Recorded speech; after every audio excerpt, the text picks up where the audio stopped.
Voici une courte démonstration pour une Integrex i400ST. Donc tout d'abord, nous allons aller ouvrir un fichier qui aurait déjà été dessiné avec SolidWorks, Solid Edge ou Inventor. Donc dans ce cas-là, c'est un parasolide ici. On va lui dire qu'on veut l'importer dans le module Turnil de FeatureCAM. Je clique sur OK. Maintenant, la première étape, c'est que notre pièce n'est pas bien orientée. Donc, on voit l'axe des Z en bleu ici, c'est mal orienté. Tout ce que j'ai à faire, c'est aller cliquer sur le dessus ici, puis automatiquement, mon Z va venir s'orienter correctement. On pourrait faire le même principe si c'est important d'aligner notre axe des X. Par après, je vais lui déterminer c'est quoi mon type de brut. Donc, est-ce que c'est un bloc, une pièce ronde, une pièce octogonale, hexagonale. Par la suite, je vais aller cliquer sur Suivant. Je vais positionner ma pièce dans le brut. Par la suite, je vais lui donner les dimensions que je veux. Donc, la dimension extérieure de mon brut, la longueur. Je clique sur Suivant ici. Je veux déterminer l'emplacement de 0 pièces, donc dans le milieu, je sais cliquer ici. Et je clique sur Finish tout simplement. Le logiciel va me donner la possibilité de faire de la reconnaissance. Donc, je clique sur Yes ici, automatiquement, il va avoir reconnu les trous. Donc, il va avoir transformé les trous du dessin en trous d'usinage. Par la suite, ici, je peux sélectionner d'autres opérations. Donc, je peux lui dire, est-ce que je veux un bore? Ben moi, le bore, ce trou-là n'est pas assez précis, donc je l'enlève. Je veux faire un façage, je veux faire mes trous, mais les sizes, je vais les faire autrement. Et je garde mon tournage ici. Le logiciel est intelligent quand il reconnaît son tournage, c'est-à-dire que même si on a une coche ici, le tournage va passer par-dessus. Je clique sur Terminer. Et le logiciel, comme j'expliquais, m'a déjà trouvé des segments d'usinage, entre autres les trous. Donc, si on s'en va voir les trous, automatiquement, il va rentrer pour moi la profondeur, le diamètre. Il va aller sélectionner des outils pour moi comme le spot drill et la drill en conséquence du trou que j'ai à faire dans ce cas-là. Donc, je clique sur OK ici. Maintenant, je vais continuer la programmation parce qu'il n'y a pas tout programmé automatiquement. Donc, entre autres, la partie qui est ici sur le côté. J'ai deux possibilités. Si je m'en viens dans le feature, on va faire du turn mill qui est ici. Je clique sur suivant. Donc, on peut faire soit en façage, c'est-à-dire que l'outil va venir sur la face ici, ou en side, c'est-à-dire c'est le côté de l'outil qui va usiner.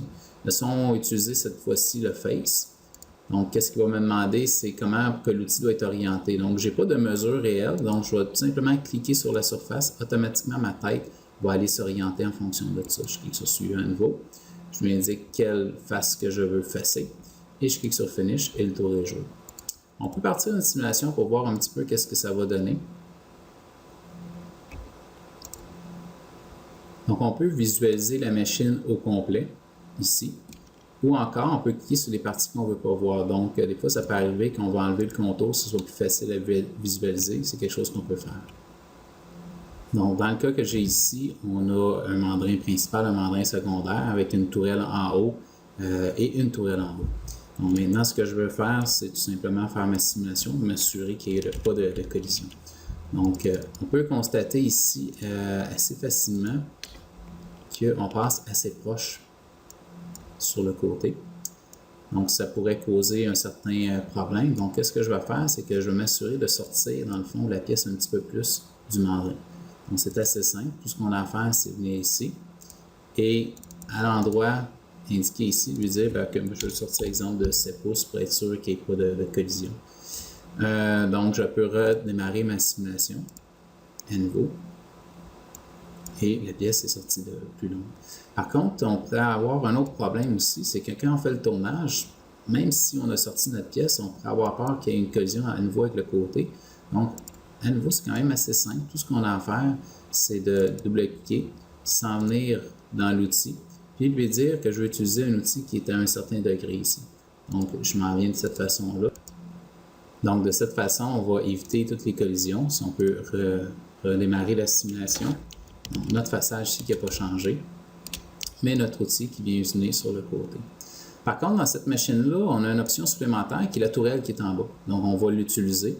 Tout ce que j'ai à faire pour utiliser la tourelle, c'est à nouveau retourner dans mon cycle et lui dire que je veux utiliser soit les tourelles en mode pinch ou en mode follow. Donc, cette fois-ci, on va se concentrer sur le mode follow et on va redémarrer la simulation pour voir qu'est-ce que ça donne. Donc, à nouveau, pour le façage, il n'y a aucun changement. Par contre, quand on a le temps de faire le tournage, on va pouvoir constater qu'on va utiliser deux outils pour faire le tournage.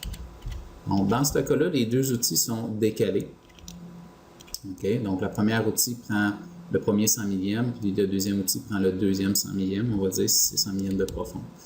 Donc, ça va dégrossir plus rapidement de cette façon-là. Donc, on a utilisé facilement les deux tourelles. Et le logiciel va nous sortir tous les codes de synchronisation en fonction de ça. Maintenant, il nous reste encore quelques séquences de programmation. Donc, on peut constater que dans la programmation, on n'a pas effectué ce qu'on appelle les profils ouverts. Donc, dans le logiciel FeatureCam, on appelle ça des sides. Je m'en vais dans le terminal ici. On appelle ça un side avec la reconnaissance. Je clique sur suivant. Je lui dis à nouveau sur quel angle que je veux faire la reconnaissance. Juste à cliquer sur le dessus ici. Automatiquement, le logiciel va venir placer la tête de la machine sur le dessus. Et il va reconnaître ce profil ouvert-là, et je continue de cette façon. Maintenant, je n'ai fait un, je vais en faire plusieurs, donc je continue à aller dans le feature et je vais faire ce qu'on appelle un pattern qui est une répétition. Donc, je vais répéter, dans ce cas-là, alentour de mon axe d'indexation 4 fois, espacé de 90 degrés en chaque. Et je clique sur Finish et le tour est joué. J'ai mes 4 pochettes ouvertes ici. Maintenant, il me reste à faire la programmation de 2 autres sections, soit la pochette qui est ici. Donc, à nouveau, je ne sais pas vraiment c'est quoi l'angle à laquelle je dois positionner ma tête. Donc, moi, ce que je vais faire, je vais dire que je veux faire une pochette. Puis, je vais tout simplement aller cliquer le fond de la pochette. Automatiquement, la tête va venir se placer à la bonne angle pour le faire. Je lui indique que je veux faire cette pochette-là. Et j'ai programmé ma pochette. Et au final, il me reste à faire les 2 profils ouverts à nouveau ici. Donc, je vais utiliser le même principe. On va faire du turn mill. Cette fois-ci, ça va être un side à nouveau. Je vais simplement cliquer sur le fond pour lui indiquer la position de la tête de la machine. Il va me reconnaître les 2 pochettes. Maintenant, je peux faire une simulation.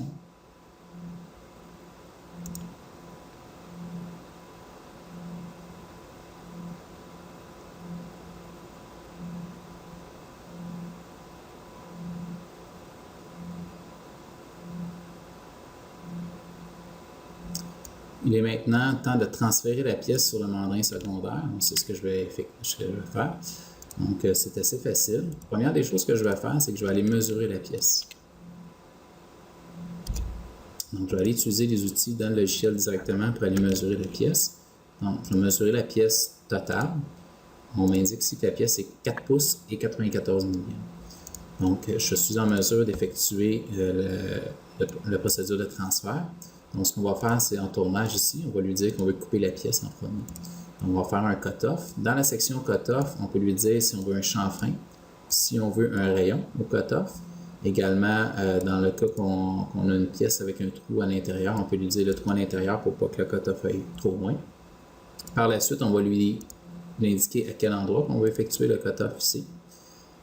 Et si on avait un part catcher, on pourrait l'activer à cet endroit-là, ce qui n'est pas notre cas. On va tout simplement lui dire qu'on va faire le transfert. Donc, si je m'en viens ici, je vais activer le transfert au sub-spindle et je vais lui dire la quantité que le mandrin secondaire doit tirer. Donc, ici, c'est 4.094 plus ce qu'on appelle le cut-off ici, 250 mm. Je clique sur Appliquer et il va faire le cut-off et il va tirer 250 mm. On a plusieurs façons de contrôler quand on fait le cut-off. On peut lui dire, bon, mais quand tu fais le transfert, à vrai dire, tu peux arrêter tes spindles, tu peux décider qu'ils continuent à tourner ou tu peux les orienter également. On peut également lui dire la tourelle, comment on veut qu'ils soient positionnés lors du transfert. Donc, je peux lui dire, tu vas retourner au home ici. On peut même lui faire indexer un outil spécifique.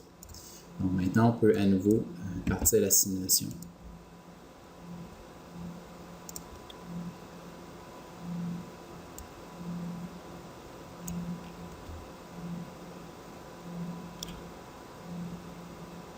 Donc, dans quelques secondes, on va voir la procédure de transfert.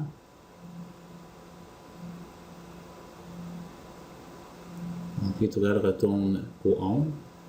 Donc, les 2 spindles dans ce cas-là sont arrêtés. Donc, le mandrin vient retirer et le cut-off s'est fait. Maintenant, je vais effectuer la programmation sur l'autre côté de la pièce, c'est-à-dire que si on s'en vient voir, on a une espèce de petite pochette ici. Donc, on va créer ce qu'on appelle un nouveau setup de travail pour lui dire qu'on va travailler sur le mandrin secondaire. Donc, je m'en viens tout simplement ici. Je lui dis que je veux travailler sur le mandrin ici et je m'assure qu'il soit à ce qu'on appelle le sub-spindle tout simplement. Donc, je clique sur Close et je suis prêt à faire la reconnaissance de cette partie-là. Donc, je m'en viens tout simplement en Terminating. Je lui dis que je veux faire une pochette. Cette fois-ci, ça va être sur l'axe des ailes. Automatiquement, il va trouver la forme de pochette. Je clique sur Finish. La pochette est programmée. Je peux à nouveau redémarrer ma simulation pour voir le résultat final.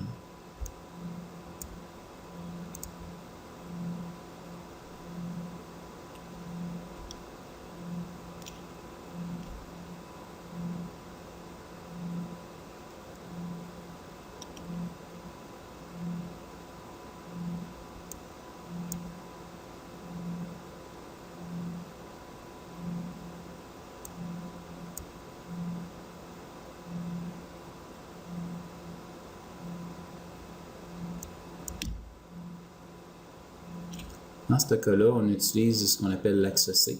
Si la machine est munie d'un axe Y, on pourrait utiliser l'axe Y également, dépendamment des façons qu'on désire travailler.